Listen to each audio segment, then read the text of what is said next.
नमस्कार मंडळी, मी पूजा गोलप तुमच्या सर्वांचं स्वागत करते पूजा ऑनलाईन सर्व्हिसेस या माझ्या YouTube चॅनलवर। या चॅनलवर तुम्हाला मिळेल सर्व सरकारी सेवांची माहिती आणि सर्व सरकारी योजनांबद्दल अपडेट्स।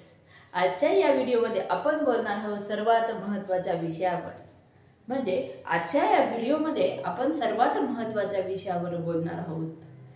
सरकारने पॅन आणि आधार लिंकिंग संदर्भात अत्यंत महत्त्वाचा अंतिम निर्णय घेतला आहे आणि हा निर्णय सर्व पॅन धारकांसाठी अत्यंत महत्त्वाचा आहे। त्यासाठी व्हिडिओ शेवटपर्यंत नक्की बघा। सरकारने आधार पॅन लिंकिंग साठी 31 डिसेंबर 2025 ही अंतिम तारीख आहे। 1 जानेवारी 2026 पासून लिंक न केलेले पॅन कार्ड बंद होतील किंवा निष्क्रिय होतील। हो, 31 डिसेंबर 2025 ही डेडलाईन मिस केल्यास तुमचे पॅन कार्ड हे चालू राहतील, पण त्या आधारे तुम्ही कोणताच आर्थिक व्यवहार करू शकत नाही। हा नियम अत्यंत कडक आणि सर्वांसाठी बंधनकारक आहे। आता पॅन कार्ड इनऑपरेटिव्ह किंवा निष्क्रिय होणं म्हणजे काय? तर तुम्ही जर ITR रिटर्न भरत असाल तर तुम्हाला ते भरताना अडचणी येतील किंवा बँकेत सॅलरी डिपॉझिट किंवा कॅश डिपॉझिट मोठे ट्रान्झॅक्शन करताना अडचणी निर्माण होतील। तुम्ही बँकेमधून कॅश विड्रॉल करू शकत नाही।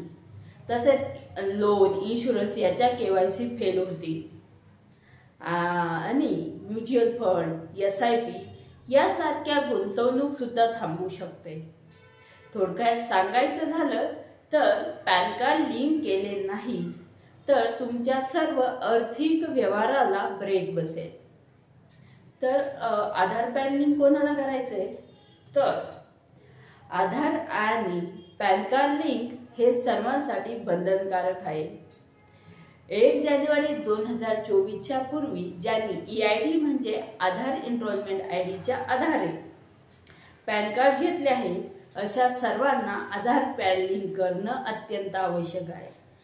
तुम्ही ITR रिटर्न भरत असाल किंवा नसेल भरत तरीही तुम्हाला आधार पॅन लिंक करणं बंधनकारक आहे। यामध्ये कोणालाही सूट नाही। सरकारने उद्दिष्ट स्पष्ट केले आहे की देशभरातील सर्व पॅन वापरणाऱ्या नागरिकांना आधारशी जोडणे। त्यासाठी 31 डिसेंबर 2025 ही अंतिम तारीख आहे। आता जर तुम्ही ही डेडलाईन मिस केली तर तुम्हाला अनेक अडचणींना किंवा मोठ्या संकटांनाही सामोरे जावे लागते।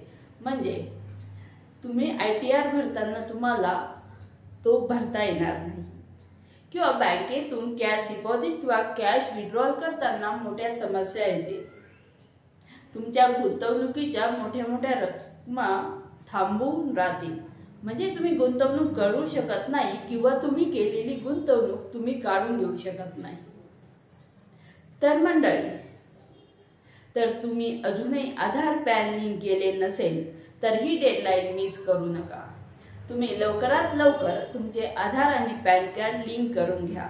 व्हिडिओ आवडला असेल तर लाईक करा, शेअर करा आणि अशा महत्त्वपूर्ण व्हिडिओसाठी चॅनलला सबस्क्राईब करा। भेटूया पुढच्या व्हिडिओत, तोपर्यंत धन्यवाद।